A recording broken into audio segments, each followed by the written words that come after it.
विष्णु माझीको जीवन कथा गरिबीदेखि सफलतासम्मको यात्रा। आज हामी यही विषयमा कुराकानी गर्नेछौँ। सुन्नुहोस् यो गीत।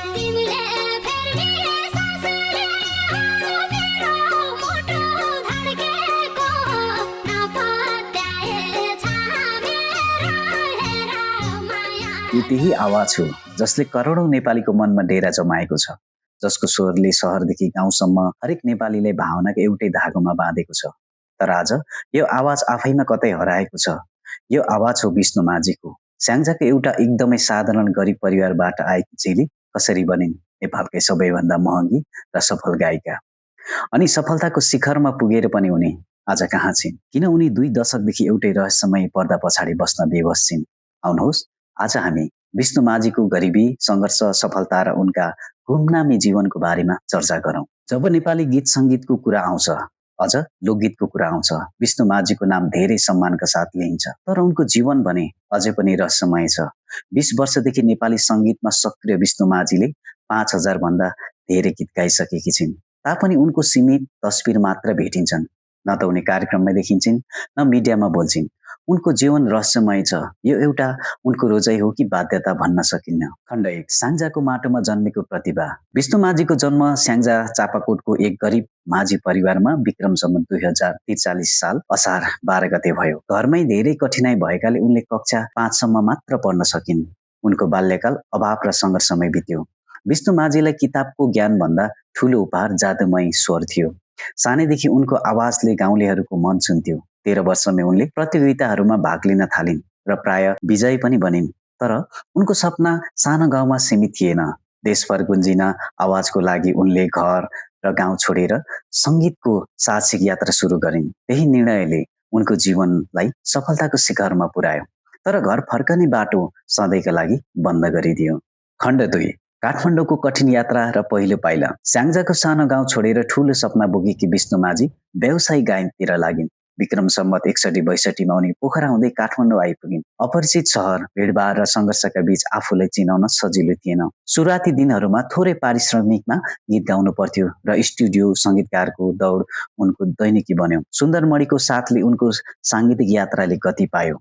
गीतको व्यवस्थापन, सङ्गीत र बाहिरी सम्पर्कमा विष्णुको मौलिक स्वर र सुन्दरमणिको कला मिलेर शीतल दिने, ए परदेशी, नक चारोदाई जस्ता हिट गीत जन्माए। अब उनको सङ्घर्ष सफलतामा परिणत हुँदै थियो। काठमाडौँको सपना बिस्तारै वास्तविकता बन्दै उनलाई लोकदोहोरी क्षेत्रमा एक नयाँ तर शक्तिशाली आवाजको रूपमा चिनायो। खण्ड 3, सफलताको शिखर र गुमनाम सुपरस्टारको उदय। विक्रम सम्वत 2065 मा विष्णु माझी नेपाली लोक सङ्गीतमा स्थापित नाम बनिन्। उनको गाउँलेपन, भावनात्मक गहिराई र निश्चल स्वरले उनलाई अरूबाट फरक बनायो। छोटो समयमै उनी श्रोताको पहिलो रोजाइ बनिन्। उनका गीतहरू एकपछि अर्को हिट भए। सालको पातको टपरी, चरी जेलैमा र लालुमै जस्ता गीतहरूले युट्युबमा करोडौं भ्युज पाए। विशेष गरी कुलेन्द्र विश्वकर्मासँगको सालको पातको टपरीले उनलाई लोक सङ्गीतकी निर्विवाद रानी बनायो र यो गीत युट्युबमा 10 करोड भन्दा बढी हेरिएको पहिलो लोकगीत मध्ये एक बन्यो। सफलतासँगै विष्णु माझीको माग बढ्यो। अब उनी नेपालकै बढी पारिश्रमिक लिने गायिका बनिन्। पहिले केही हजारमा गीत गाउने उनलाई लाखौंमा गीत गाउन थालिन्। तर जति सफल भइन् उति नै सार्वजनिक जीवनबाट टाढिँदै गइन्। गीत हिट हुन्थे तर उनी कतै देखिनन्।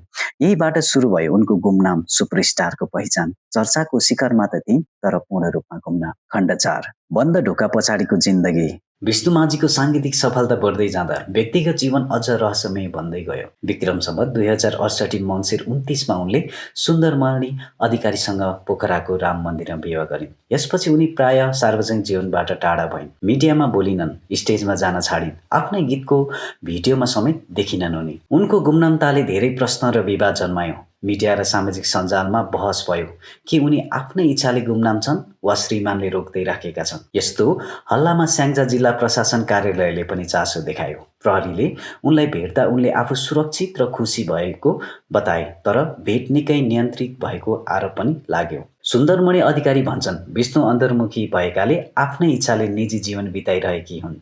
तर धेरैले विश्वास गर्दैनन् यो कुरामा। उनका गीतमा देखिने वेदना, विद्रोहले उनको वास्तविक जीवनको प्रतिबिम्ब हो कि होइन भन्ने प्रश्न उठ्छ। जुम्ला सन्तान भए पनि उनको रहस्यमय छ। उनी आमा, पत्नी र देशकी सफल गायिका हुन्।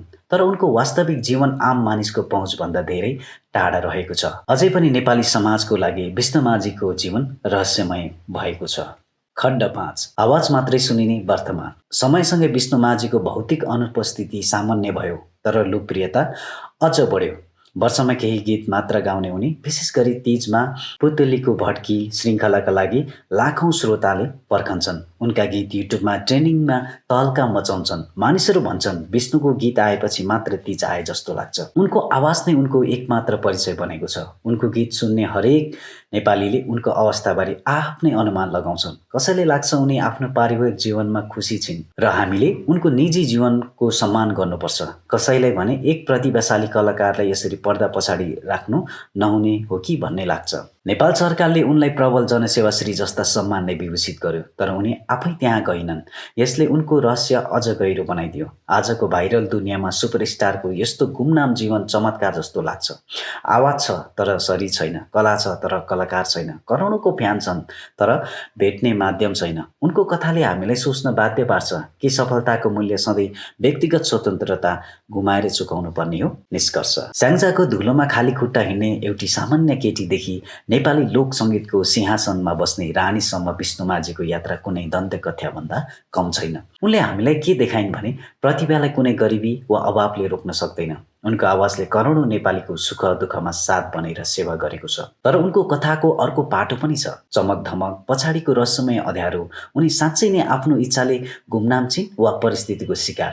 यो प्रश्नको एउटा सायद समयले जवाफ देला वा सायद कहिल्यै नदेला। तर एउटा कुरा पक्का छ, एक कलाकारको व्यक्तिगत जीवन उसको निजी मामिला हो र हामीले त्यसको सम्मान गर्न सिक्नुपर्छ। विष्णुमाझी देखिउन् वा नदेखिउन्, उनको आवाज सधैँ अमर रहनेछ। उनका गीतहरूले आउने कैयौँ पुस्तालाई नेपाली लोकसङ्गीतको मौलिकता र मिठासमा पाठ पढाइरहनेछन्। तपाईँलाई विष्णुमाझीको कुन गीत सबैभन्दा धेरै मनपर्छ र उनको रहस्यमय जीवनको बारेमा तपाईँलाई के धारणा छ? कृपया आफ्नो विचार तल कमेन्टमा बक्समा राख्नुहोला। यदि तपाईँलाई यो भिडियो मन पर्यो र यस्तै कथाहरूमा रुचि छ भने कृपया भिडियोलाई लाइक गर्नुहोस् र हाम्रो च्यानललाई सब्स्क्राइब गर्न नभुल्नुहोला। हामी भविष्यमा पनि यस्तै खोजमूलक सामग्री लिएर आउने नै छौँ। धन्यवाद।